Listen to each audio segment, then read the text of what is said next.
Durante años hemos entendido el trauma como un evento o un diagnóstico, pero ¿y si el problema es que no lo estamos entendiendo del todo bien? Hoy vamos a conversar sobre una nueva propuesta que busca cambiar la forma en la que entendemos el trauma y el sufrimiento humano. Esto es Adipados, el podcast donde la psicología y la salud mental se vuelven conversación junto a profesionales que nos ayudan a entender la mente, nuestras emociones y la forma en la que actuamos.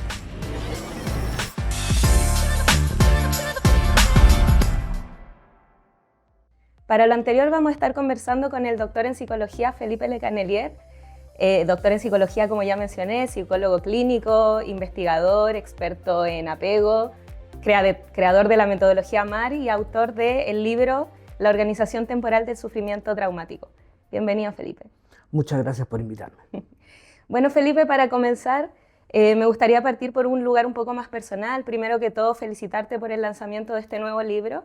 Yo ya lo estoy leyendo, como se puede ver, lo tengo aquí con las notitas, bien destacado y todo, así que nada, felicitarte por este nuevo lanzamiento y agradecerte obviamente por seguir entregando estas obras a todas las personas que nos interesamos por seguir profundizando y formándonos en estos temas. Así que en ese sentido, y antes de entrar de lleno con el libro, me gustaría preguntarte cuál es tu motivación justamente para sentarte, seguir escribiendo estos libros, seguir entregándoselos a la gente y también cuáles fueron los principales obstáculos con los que te encontraste a la hora de escribir este libro en particular. Lo que pasa es que cuando a uno le preguntan por qué hace las cosas que hace, uno siempre da como una explicación, o da mira, yo esto lo hice por tal cosa. Pero una de las cosas que plantea el libro es que nosotros tenemos esta idea de que cuando tratamos de explicar lo que hacemos, es como que vamos a un inconsciente, vamos a los afectos, vamos a una razón, pero uno se va conociendo y va explicándose su vida de acuerdo al periodo de vida en el que uno está.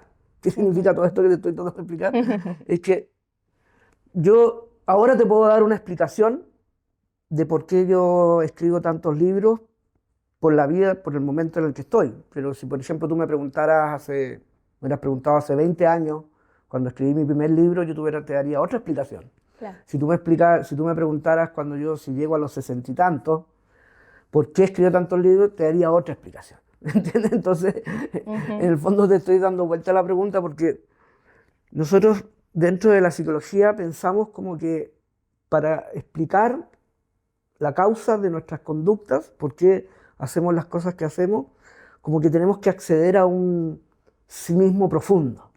¿Me entiendes? Como que si yo te pregunto, oye, pero ¿por qué estudiaste psicología?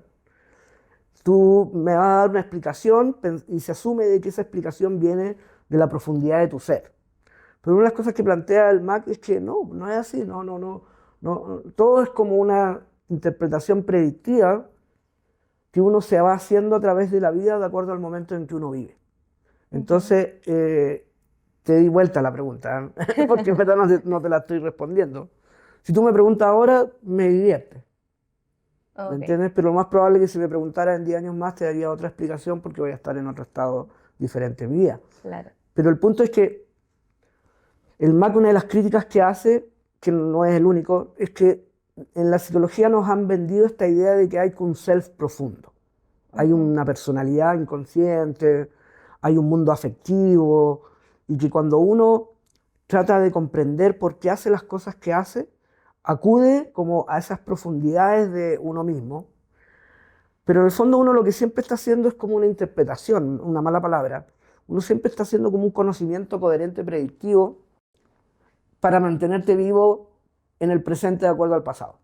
Entonces como que no hay una respuesta, nunca va a haber una respuesta de por qué nosotros hacemos las cosas que hacemos.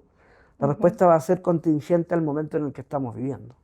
Entonces, a mí me divierte escribir. Me da todo un sentido de vida. Me siento más escritor a veces que psicólogo. Y siempre fue un sentido que tuve desde que era adolescente. Y ahora creo que lo hago simplemente porque me divierte. Ok. O sea, la respuesta, como usted dice, iría cambiando a través del tiempo, dependiendo si lo hubiéramos hecho hace 10 años antes o si lo hacemos 10 años después. Claro, en el fondo no hay una causa profunda en mí, ni en ti, ni en nadie, de por qué nosotros hacemos las cosas. Nosotros vamos actuando en la medida en que vamos interpretando predictivamente nuestra vida. Por eso cuando tú le preguntas a alguien de 20 años, oye, ¿por qué hiciste esto? Y después se lo vuelve a preguntar a los 40, ¿y por qué hace esto? Te va a dar dos respuestas completamente diferentes. Ujú. E imagino que respecto de los obstáculos que aparecieron a la hora de la escritura es similar. Claro.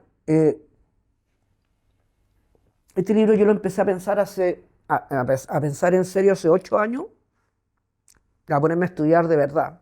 Dije esto, siempre tuve ese bichito de, hay algo que no está bien en la psicología, hay algo que no calza. Y lo empecé a pensar hace 8 años y lo escribí en 3 semanas. ¿Ya? ¿Este libro completo? Sí. Wow. Lo escribí en marzo, desde el 1 de marzo hasta el 20 y tantos de marzo. Y las dificultades que tuve en general, la primera es como una más personal mía. Yo tengo mucho esto que ahora en las redes sociales, ¿cómo le llaman esto? El efecto del impostor, ¿cómo le llaman? El síndrome del impostor. Eso, el síndrome del impostor. Como que yo siempre dudo de mí mismo. O sea, soy súper crítico, tú has estado en mis clases. Yo soy súper crítico de todo, pero la primera persona que yo critico es a mí mismo. Entonces, cada vez que pienso algo, dudo de lo que he pensado.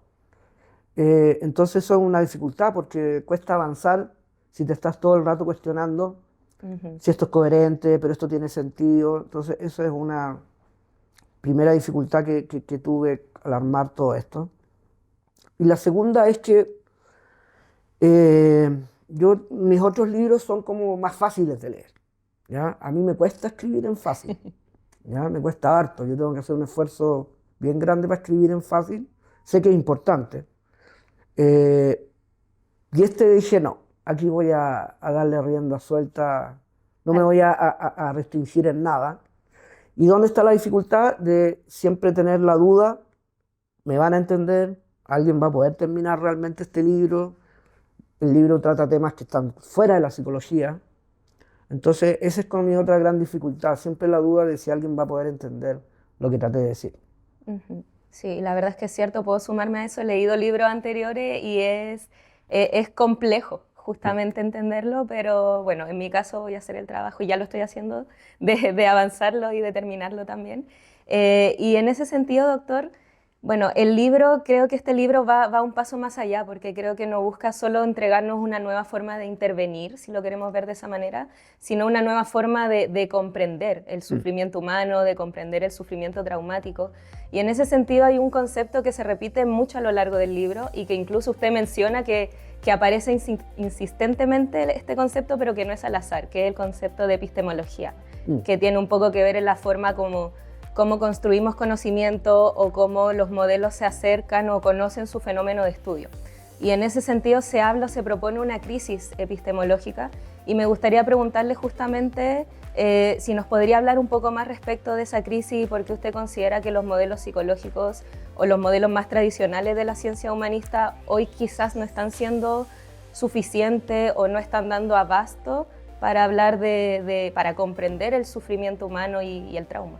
Claro, porque todos los modelos que ustedes conocen, cognitivo-conductual, psicoanálisis, todos tienen fundamento epistemológico. Algunos no reconocen sus fundamentos epistemológicos, otros no los cuestionan. Entonces yo creo que un buen modelo tiene que partir por poner las cartas sobre la mesa en el sentido de cuando yo hablo de algo, ¿de dónde estoy hablando y qué es lo que estoy hablando? Y cuando uno se mete en el tema de la epistemología, que para mí es como lo que me ha salvado, yo encontré dos grandes trampas, errores epistemológicos entre la psicología. La primera es lo que llamo la epistemología del afuera, que es como una epistemología en donde a ti te hablan de un sujeto o de una persona, pero sin la persona. Es decir, es una epistemología en donde la persona son síntomas, son categorías, estilos de apego, ansiedad, afectos, factores de riesgo, funciones psicológicas, el lenguaje, la cognición. Pero es como que el sujeto fuera como esta amalgama de procesos externos, pero que no se hace la pregunta que todos esos procesos externos existen y funcionan porque hay una organización interna de una persona que, valga la redundancia, organiza todos esos procesos externos. Entonces, la primera crítica es que nosotros tenemos una paradoja en el fondo. Decimos que hablamos del ser psicológico, pero nunca hablamos del ser psicológico, sino que lo llenamos de categorías externas, sin explicar. Es decir, nosotros hablamos del qué siente, qué piensa, qué tipo de apego tiene, pero no hablamos del quién es la persona que vive esos procesos externos. Entonces la epistemología de la afuera es, como dice, una epistemología que te la vende como que estoy hablando de las personas, entonces yo estoy diciendo que tú tienes rabia, pena, tuviste un apego inseguro, no regulas tus emociones, pero yo no me hago la pregunta de quién eres tú. ¿Me entiendes? ¿Quién eres tú? ¿Cómo te has organizado a través de tu vida? Ese es el primer error. Y el segundo es lo que yo llamo la confusión observador-observado, que para mí es más potente todavía. No sé si se va a entender esto, pero el 100% de la psicología, o gran parte de la psicología, la mayor parte de la psicología, confunde observador-observado.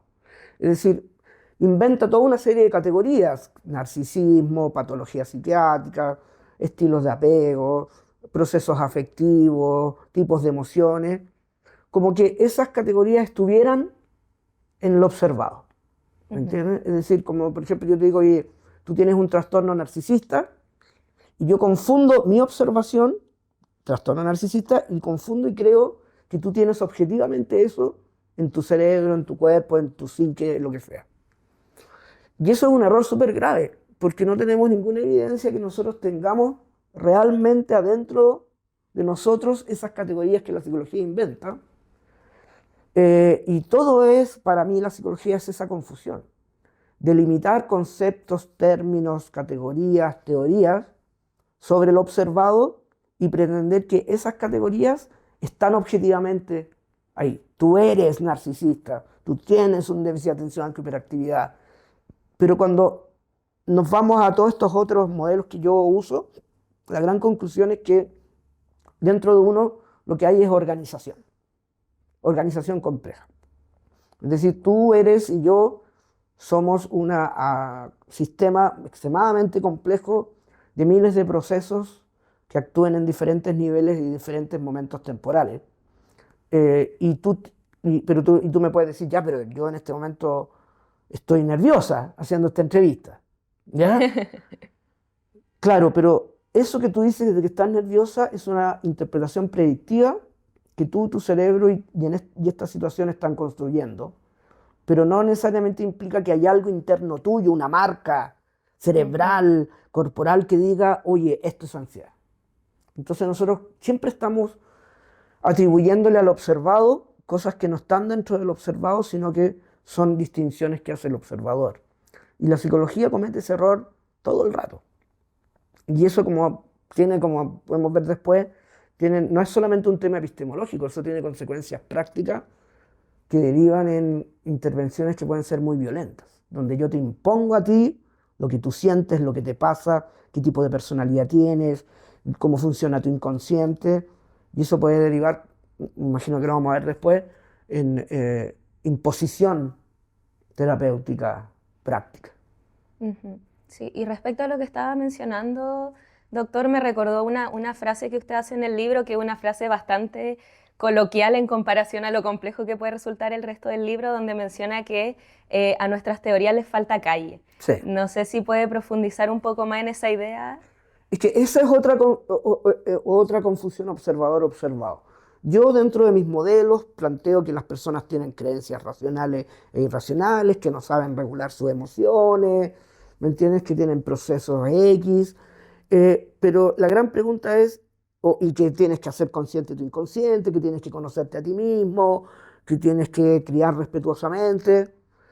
Pero es una postura súper elitista que nosotros hacemos porque nosotros asumimos que el ser humano común y corriente, vamos a decirlo así, piensa como nosotros.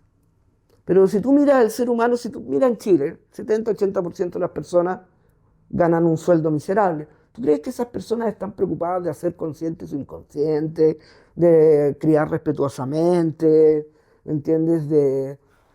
No sé, de cambiar su apego desorganizado. Entonces, ahí la idea de que a las teorías le falta calle es que también hay una crítica de que nosotros confundimos que observador-observado, porque de manera muy narcisista, por poner algún nombre, pensamos que las personas piensan y sienten como nuestras teorías dicen que piensan y sienten.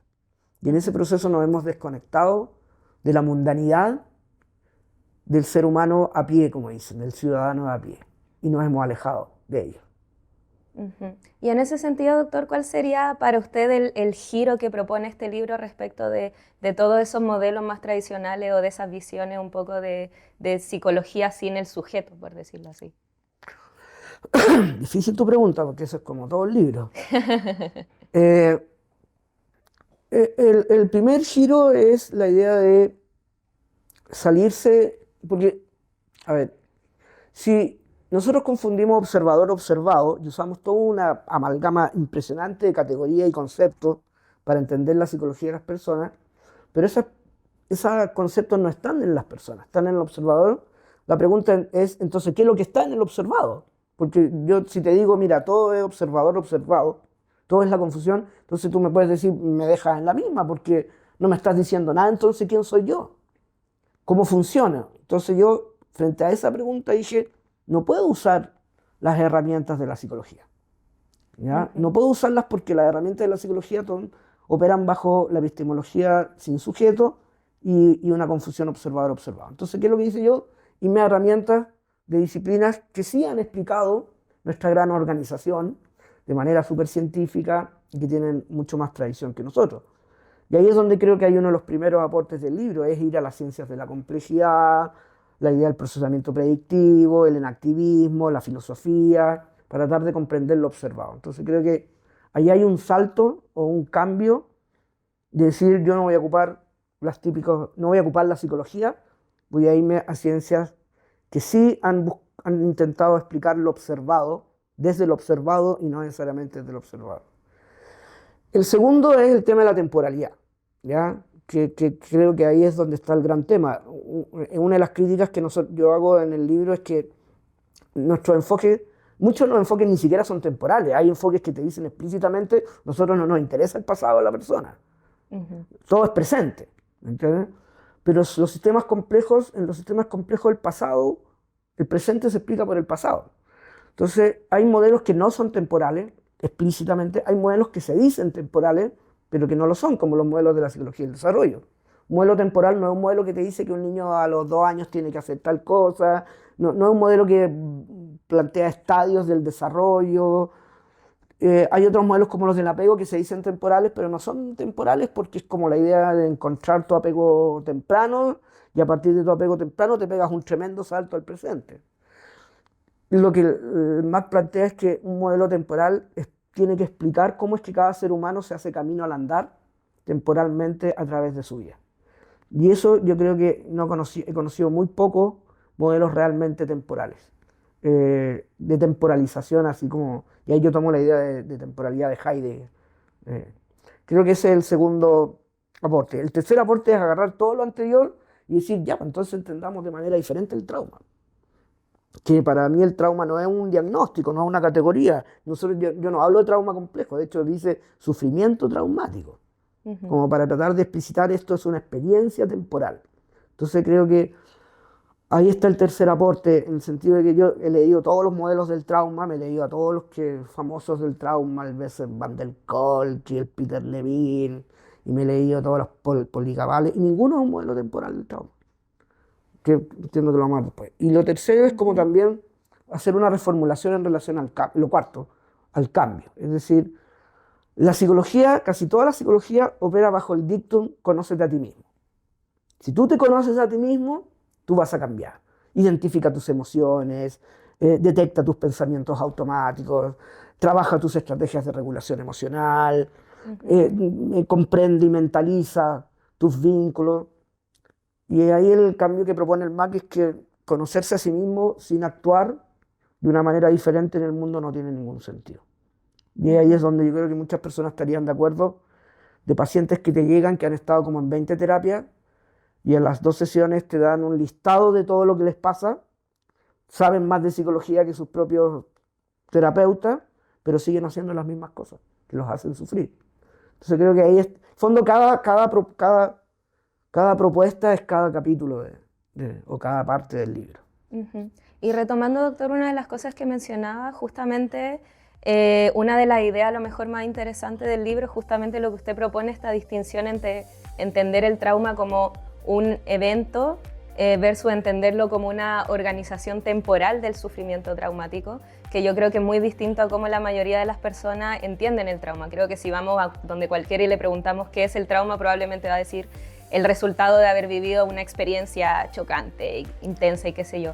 ¿Por qué considera que era importante empezar a hablar de una organización temporal del sufrimiento traumático y cómo esa idea puede impactar el quehacer de los psicólogos hoy en día, sobre todo en un momento en que los diagnósticos están tan presentes, por decirlo así? Sí, pero no solamente la gente entiende el trauma como un evento, sino que volvemos a lo mismo. Si tú tomas los modelos imperantes del trauma, el trauma es un síntoma, es una estrategia, es un cerebro en estado de sobrevivencia, reptiliano, ¿me entiendes? El trauma es una deficiencia en la regulación de las emociones, el trauma es una desorganización en el apego, pero todos esos modelos cortan a la persona, ¿entiendes?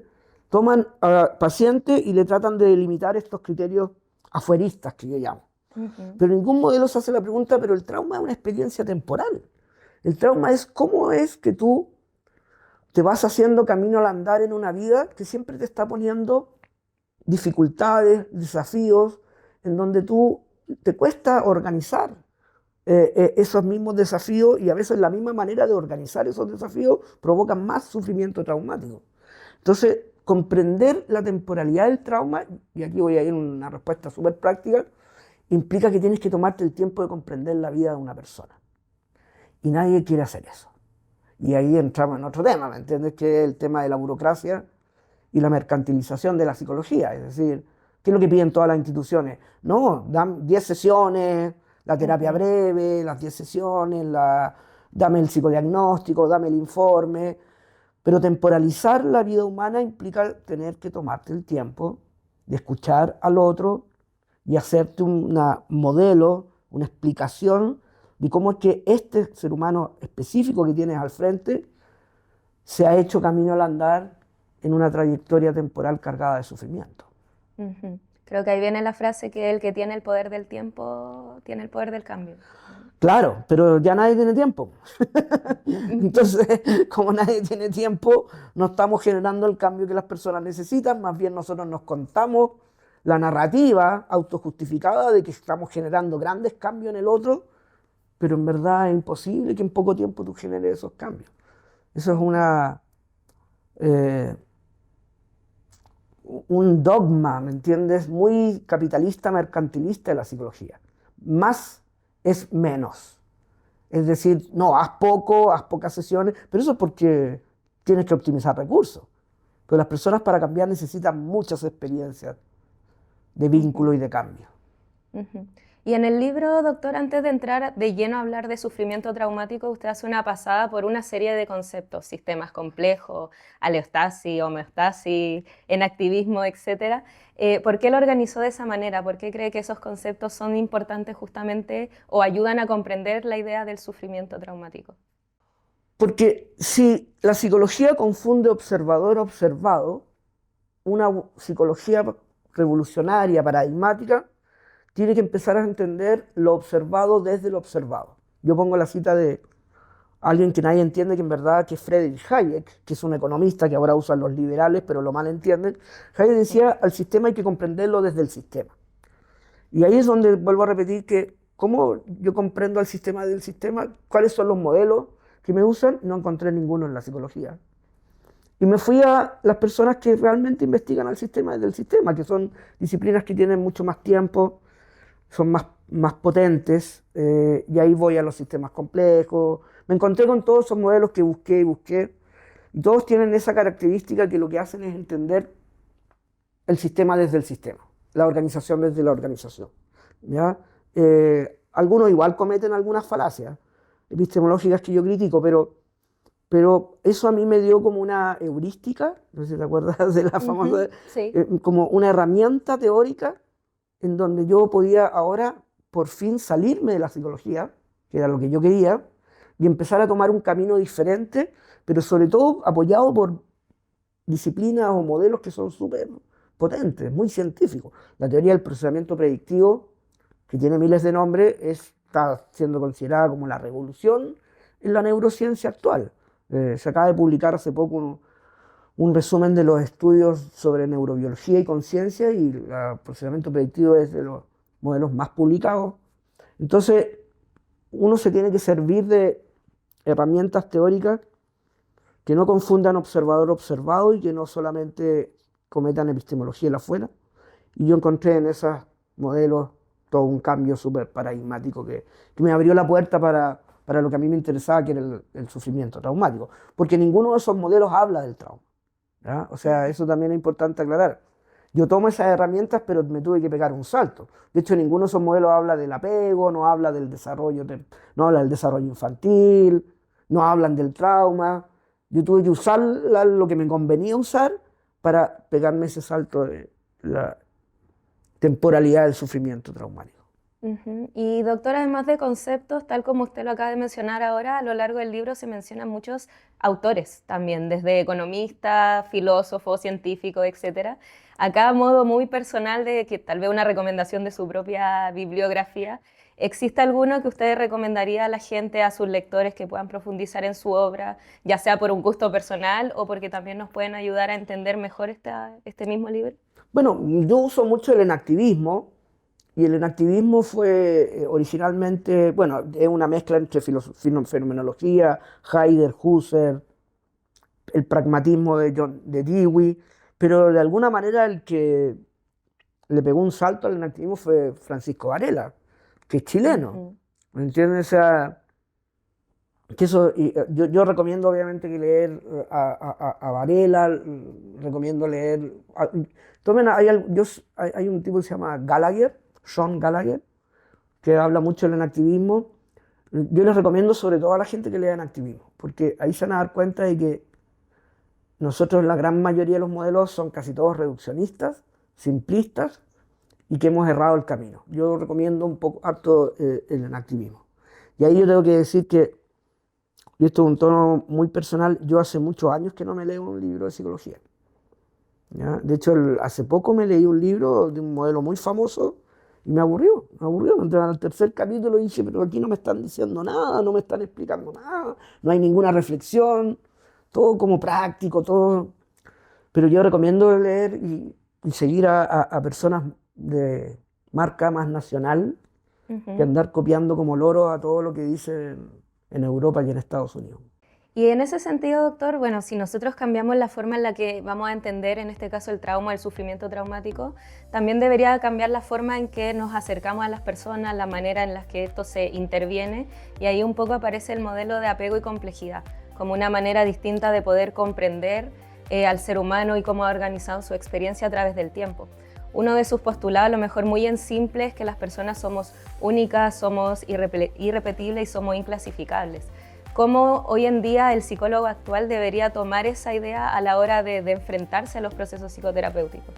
Ahora, si tú lo piensas, esa idea es como bien obvia, ¿entiendes? Yo no soy igual a ti, nadie es igual al otro. Tenemos ciertas cosas comunes, pero cuando tú te metes en la fenomenología de una persona, es difícil clasificarla, ¿me entiendes? Es difícil clasificar el universo de variedades de formas en las que fuimos cuidados en 4 tipos de apego. Es difícil clasificar la enorme diversidad de formas de cuidar en 4 estilos parentales o competencias parentales, ¿me entiendes? Entonces, si tú lo piensas, no es muy complejo lo que yo estoy diciendo de que cada ser humano es único, inclasificable e irrepetible. Para mí es como lo más obvio del mundo. Pero la pregunta interesante es ¿por qué la gente no quiere verlo así? ¿Por qué todos se aferran a las categorías? ¿Me entiendes? Todos se aferran a usar estos psicodiagnósticos que te dan estos percentiles y estos puntajes, reducir al ser humano a categorías y números. Y la respuesta es que no creo que las personas no piensen que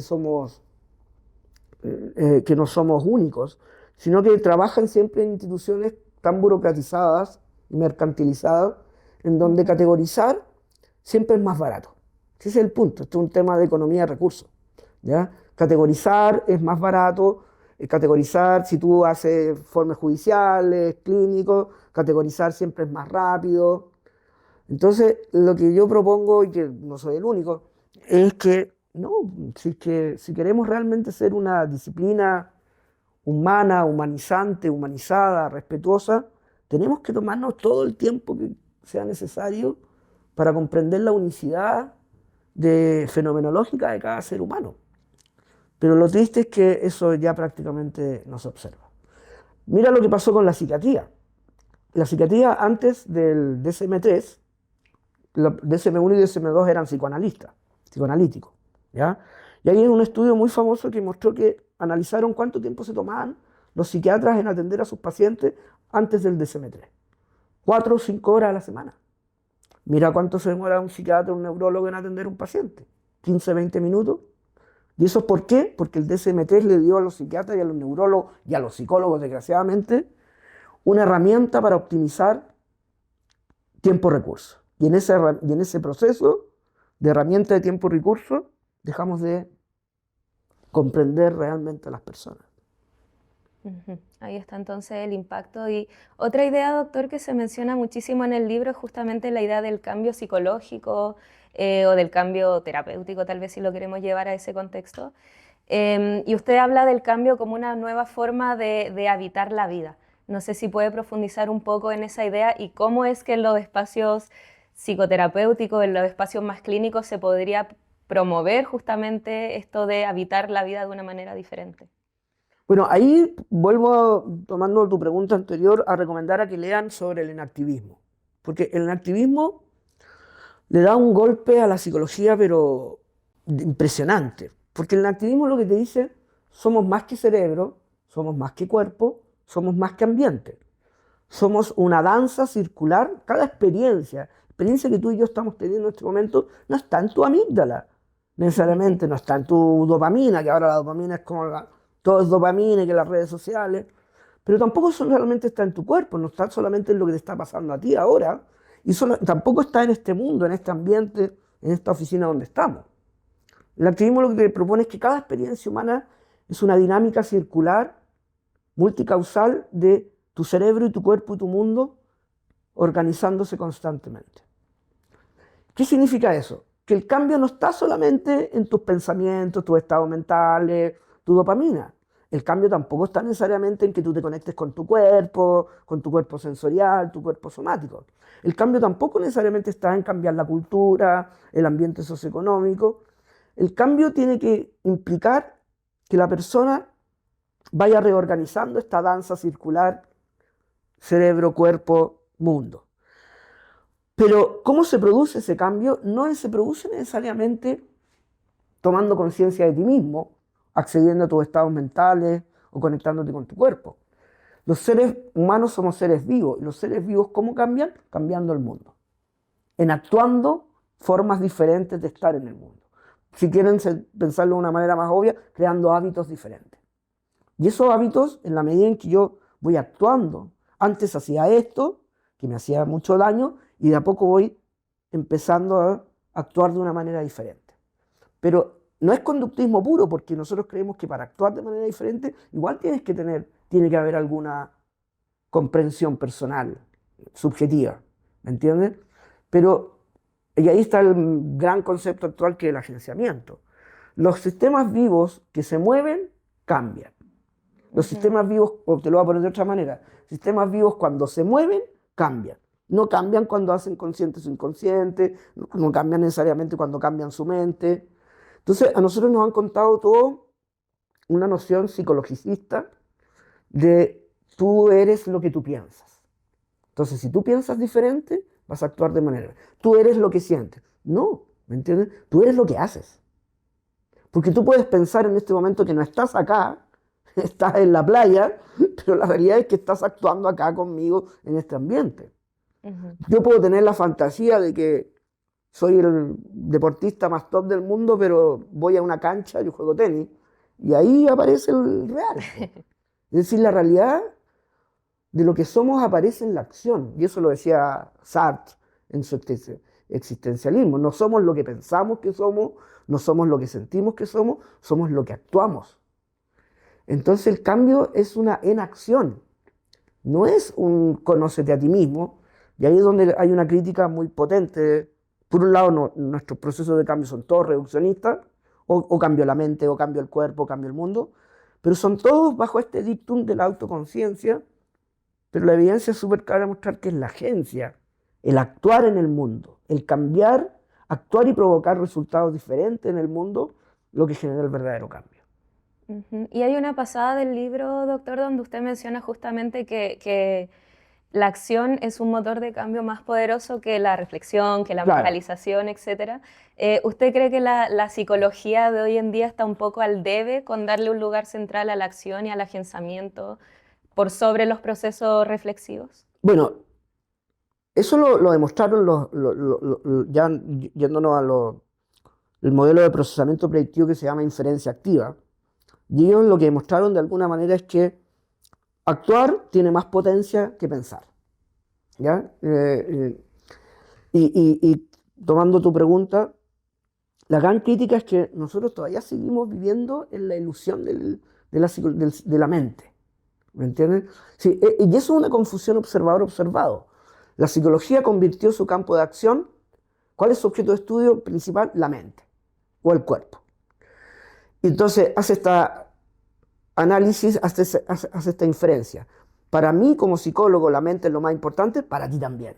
Para todos la mente es lo más importante. Conozcan su mente, conócete a ti mismo. Si lo piensas, lo cambias, el poder de quererte y de creerte y todas esas cosas. ¿Me entienden? Pero la evidencia no muestra eso. La evidencia, yo sé que me van a decir la psicoterapia efectiva, y eso es un tema para otro momento. Pero la evidencia es que los organismos vivos cambian cuando cambian sus patrones de acción. ¿Me entiendes? Porque los patrones de acción tienen resultados en el mundo. Tú puedes tener una pareja que te rechaza, ¿y de qué te sirve a ti saber por qué te rechazas si te sigue rechazando y si tú no cambias un poco el patrón de acción de relacionamiento con tu pareja? ¿Me entiendes? Yo tengo casos tremendos que a mí me duele de niños abusados sexualmente, niños traumatizados al extremo, que los hacen respirar. O adolescentes que se cortan y viven un nivel de intimidación escolar extrema, y llegan estos psicólogos y dicen, no, es que está en tu mente, no piensa, mentaliza de manera diferente lo que está ocurriendo. Siguen sufriendo, ¿me entiendes? La realidad más terrible es que nosotros solo cambiamos cuando cambiamos nuestro entorno. Y eso es algo que a la psicología no le conviene pensar. Y yo creo que la razón es nuevamente la economía de recursos. Porque cambiar, ayudar al otro a desarrollar nuevos hábitos de vida, toma más tiempo. Mejor meterlo todo en la caja de la mente o del cuerpo. Okay, esta idea de vernos como si fuéramos un cerebro con patitas. Claro, el cerebro es lo que llaman los activistas el cerebro en la cubeta.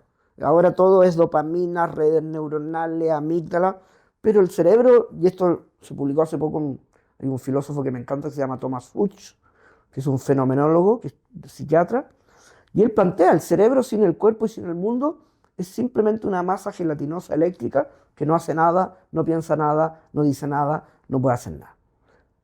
Entonces, hay una tremenda confusión en la psicología.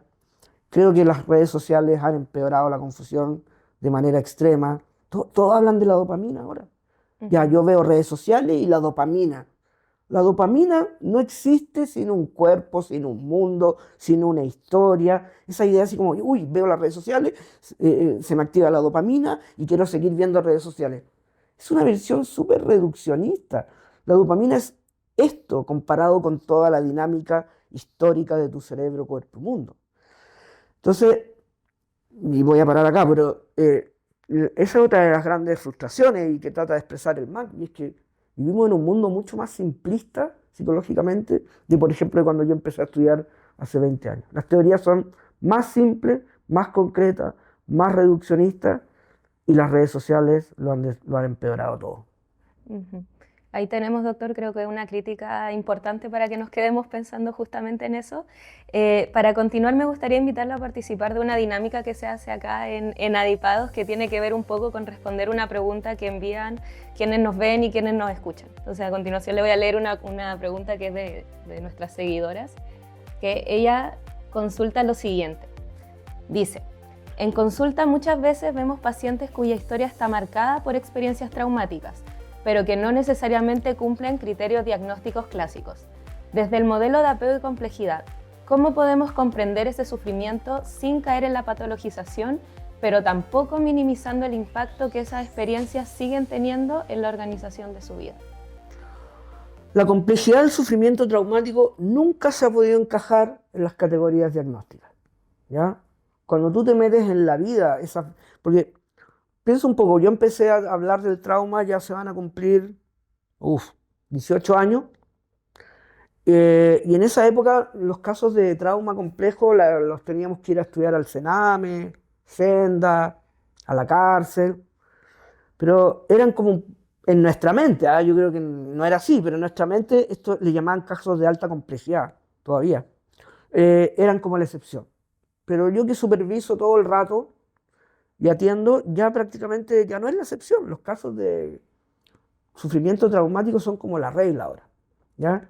Y cuando tú te metes en la existencia de esas personas con la complejidad del sufrimiento traumático, no los puedes calzar con ninguna categoría, no solamente psiquiátrica, sino que ni de apego, ni psicológica, ni nada, porque es 1000 veces más compleja ese sufrimiento que las categorías simples que la psicología y la psiquiatría ha inventado. Porque las ha inventado, no las ha descubierto. Hay una gran diferencia entre descubrir algo y inventarlo. Entonces, para tratar de responder, primero deja de hacer calzar a la fuerza un sufrimiento extremadamente complejo temporal a categorías que son tremendamente y extremadamente simplistas, ¿me entiendes? Lo que nosotros hacemos en la psicología es como lo que los griegos hacían cuando trataban de entender el universo. O sea, unas categorías súper simples, súper básicas. Nosotros estamos un poco en ese estilo. Y eso significa que en el sufrimiento traumático, uno de los aspectos esenciales es que tú, más allá de ponerles técnicas, medicamentos, terapias breves, cognitivas, corporales, lo que sabemos es que el espacio de cambio primero no es el único, es el vínculo. Y ahí es donde el otro, el profesional, se tiene que constituir en ese ser que nadie ha sido, ¿ya? Es decir, tú al otro le tienes que mostrar, no decir, le tienes que mostrar y demostrar en la acción, volvemos nuevamente a la acción, a ti te va a pasar algo conmigo y tú vas a recibir un trato conmigo que es literalmente opuesto al trato que tú has recibido desde que naciste. Yo te tengo que dar a ti ese espacio de vínculo que nadie te ha dado. Y ese es como el principio de cambio, pero volvemos a lo mismo, para eso se necesita tiempo.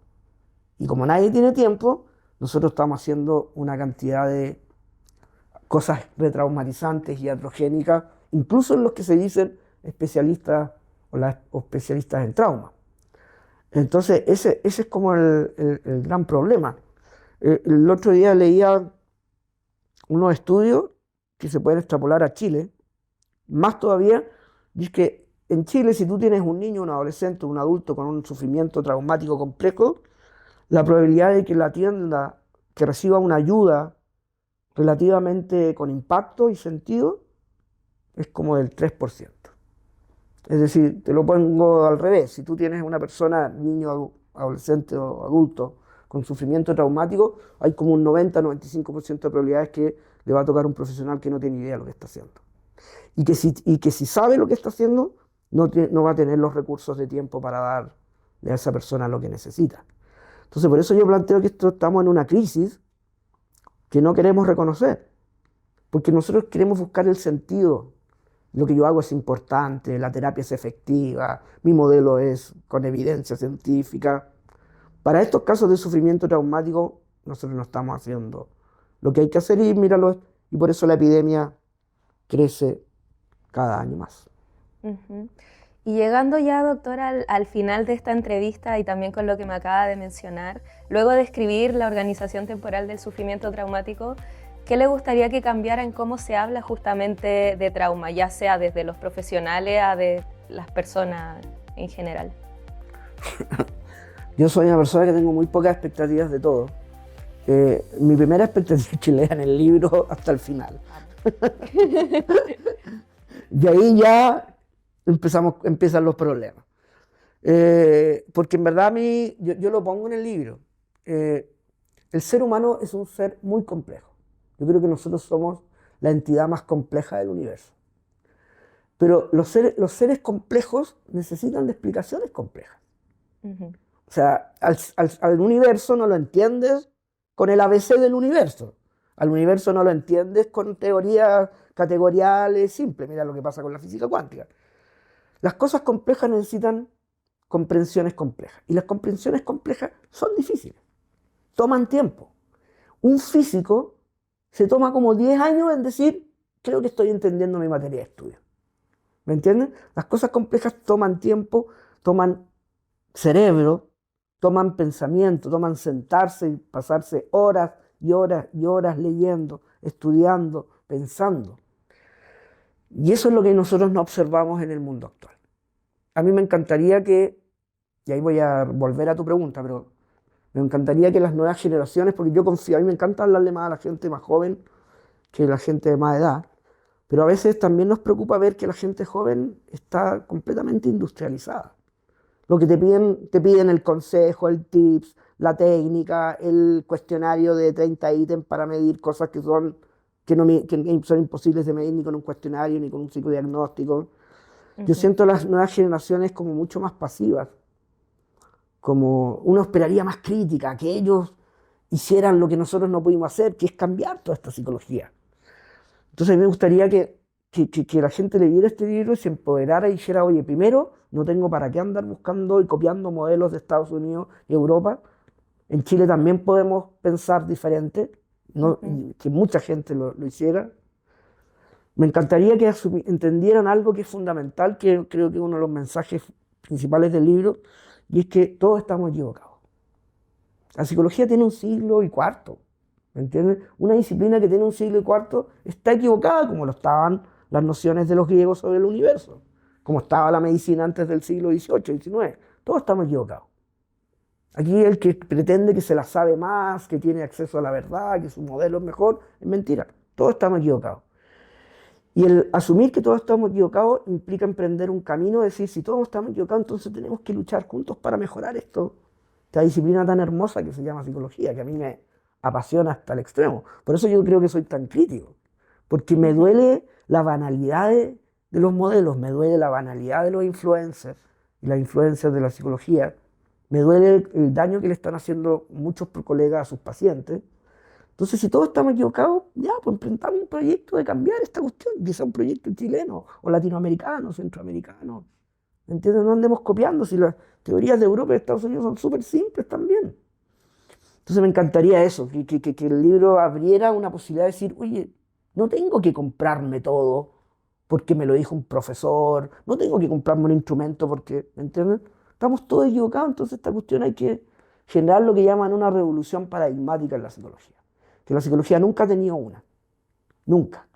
Nosotros seguimos repitiendo las mismas cosas, con cambiamos conceptos por concepto, pero seguimos repitiendo lo mismo que hace 30, 50, 60, 80. Hay gente que todavía cree que Freud lo dijo todo. Entonces, creo que a mí lo que me gustaría del libro es como despertar esa chispa que creo que todos tenemos, de decir, no, esto no está bien, acá hay algo que no está bien, no vivimos en un mundo que está bien. Yo puedo ser también puedo hacer mi aporte para hacer ese cambio que tan urgentemente necesitamos. Hacerlo distinto y reconocer finalmente la complejidad, como usted mencionaba. Y dejar de ser conformista. ¿Entiendes? A mí me complica la gente conformista, y somos todos conformistas, ¿no?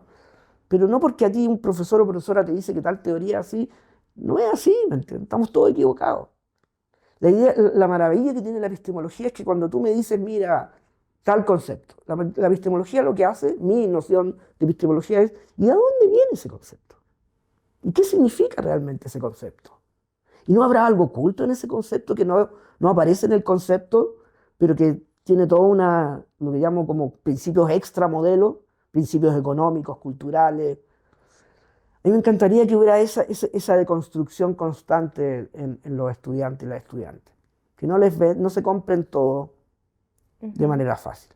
Y yo creo que leer un libro así te hace pensar, y hay que pensar, si esto lo sabemos hace 50 años, menos, 30 años, Si tú no piensas, si tú no enactúas, si tú no haces mover tu cerebro, se te va a olvidar el 90% de todo lo que te van a enseñar. Bueno, doctor, muchas gracias por esta entrevista. Como parte de las nuevas generaciones ya me siento comprometida a ese cambio. Creo que el primer compromiso va a ser a terminar el libro, que ya lo llevo avanzado. Y bueno, si usted lo escribió en 3 semanas, yo en 3 semanas lo puedo leer. No, tómate el tiempo que sea necesario. Así que bueno, doctor, muchas gracias. Muchas gracias por la entrevista. Gracias. Bueno, me encantó esta entrevista, me encantó ser parte justamente de este capítulo de Adipados. Los dejo invitados a leer este libro y también, doctor, preguntarle dónde lo podemos encontrar. También. Entiendo que está, como dicen, en las principales librerías del país. Ok, ahí justamente. Bueno, muchas gracias. No olviden seguirnos en Spotify, YouTube y en nuestras redes sociales para estar al día con cada nuevo episodio. Nos escuchamos pronto.